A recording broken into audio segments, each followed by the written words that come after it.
Hey, what's up, guys? What's going on? What is going on? So, anyway, I was talking to myself the other day. Yes, I know I was talking to myself. It's a very bad thing to do, but I did it. And I was thinking, what if I created my own video game? What would it be like? And so I started thinking of like a character, a plot, and what I came up with is character's name would be Nakai. Sounds very interesting. I don't know, maybe you think so, maybe not, we'll see. But she is going to be what I'm going to call a Remini. See, the entire world is a magical, technological kind of mix world, and there was a huge facility that their sole purpose was to harvest the magical energy of the planet in order to power devices and send out the magical energy to cities for people to use their devices and their equipment and have everyday life because they couldn't control the power themselves. They had to manipulate it with technology. Anyway, this facility had an overload and basically a meltdown and blew up. And when it blew up, it split the world into 5 different dimensions. Now, each dimension has its own set of rules and laws and how things work physically, like physics. Anyway, every once in a while, the leftover energy that's floating around comes together and forms some kind of living organisms. Usually it's a plant or a small bug or maybe a small animal. But one day, this woman wakes up and she calls herself Nakai. There's gonna be a whole plot line of how she got her name, how she thought of her own name. Anyway, and the power guns is gonna come together and create this character. She's gonna come into the world not knowing who she is, what she's supposed to do, what her reasoning is for being here, and the people of this world will call her Remini, which is basically remnants of magic that comes together to create some kind of living being. And she basically has to make life choices to figure out who she is, what kind of person she is. So as you go through the game, you're making a lot of choices. The game will have multiple endings. It will have endings where you can go to each dimension and figure out storylines where like you become the leader or you control or you have great influence, I should say, in a region. Um, and you can take over the other regions. You can fix the entire problem in the whole planet, or you can just destroy everything if you feel like it. Why not have that option? Exactly. It's like, anyway. But I digress. Let me talk a little bit about what each of the dimensions would be like. Now, I was thinking, I want them to have different properties, different ideas, and the first dimension is very basic. It's like almost normal physics, normal world, like you would have every day here. Now, the second dimension has gravity problems. Things that are supposed to be heavy are now extremely light, and things that were extremely light are extremely heavy. So it's complete opposite. So when you go there, you have a lot of buildings and stuff that are tied down to these giant like poles that go into the ground, and they're kind of floating in the air and just bobbing up and down, up and down.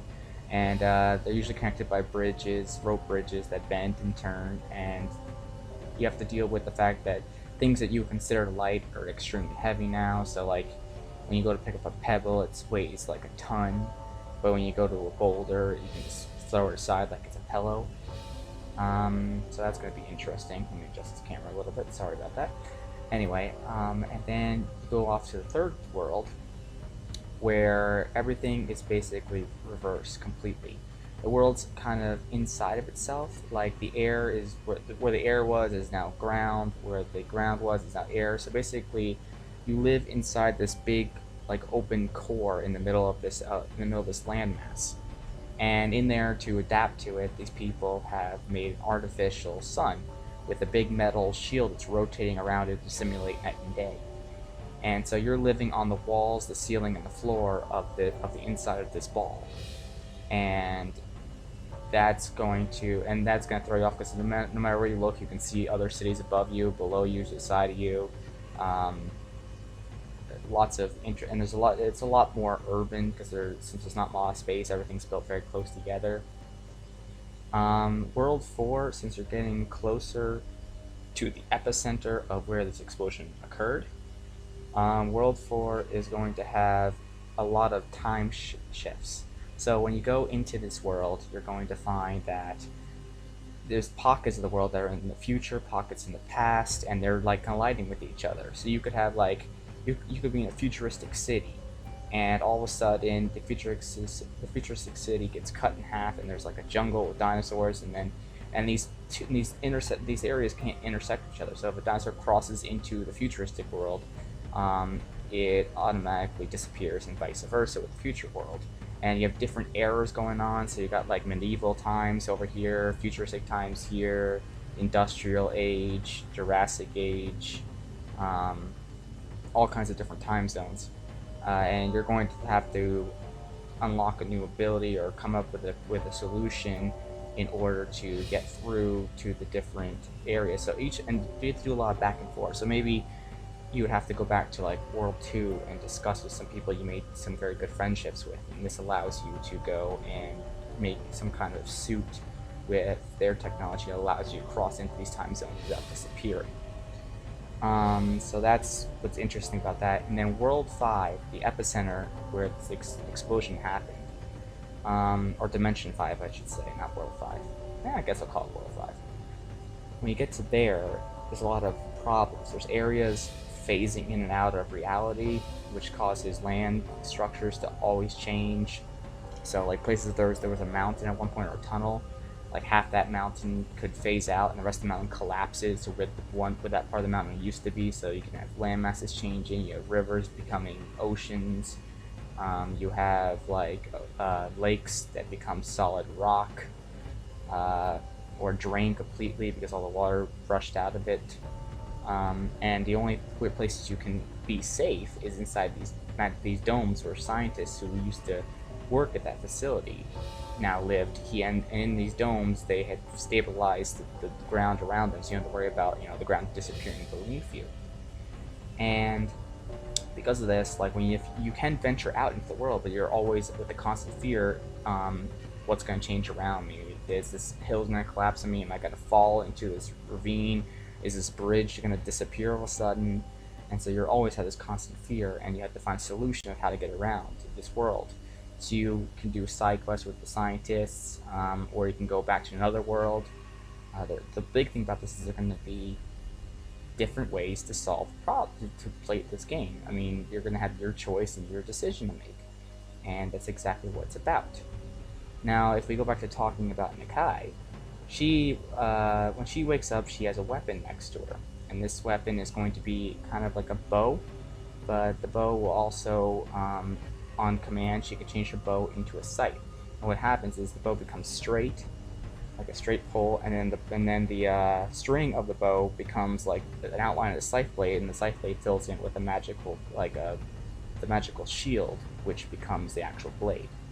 And it's encrusted with blue hieroglyphics that are also on the girl's arms and face, and probably back too. And this just represents that she's a Remenite. She's made from the remnants of magic, and it's flowing through her. She doesn't actually, all of her blood and everything, it's all made by magical flow of energy. So when she gets like hurt, she doesn't lose like blood. She loses energy, and if she loses too much energy, she can't exist. So if you get hurt too much, or you kind of like start losing integrity until you can find a way to replenish that energy. And like I said, she's always trying to figure out who she is. Everything she does, she has to make a decision. And you the player make that decision. You can talk about, you can become friends with a family who gives you ties to the government, and you become a great support of the government, or you can overthrow the government and become your own leader. You can start wars of other dimensions. You can try to solve problems with technology and science to make portals to easy access to other dimensions. Oh, completely forgot about this.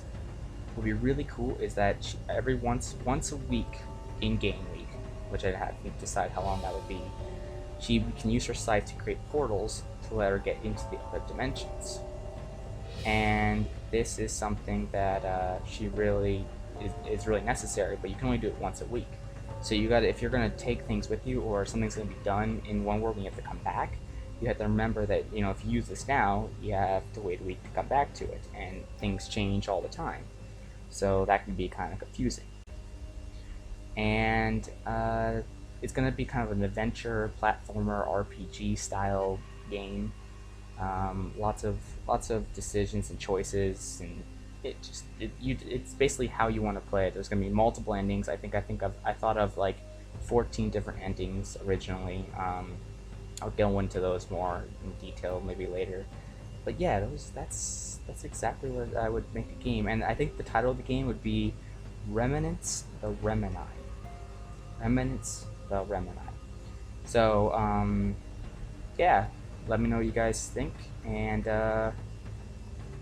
thank you again for listening to my ramblings. This is what I thought about a game and how I would make this game and what I would do if I could make a game. And I think it'd be a really interesting idea. There's a lot of loopholes and storylines and things I gotta think of still, but that's the main gist. Again, thanks for listening to this, and goodbye. I will see you guys later. Ciao.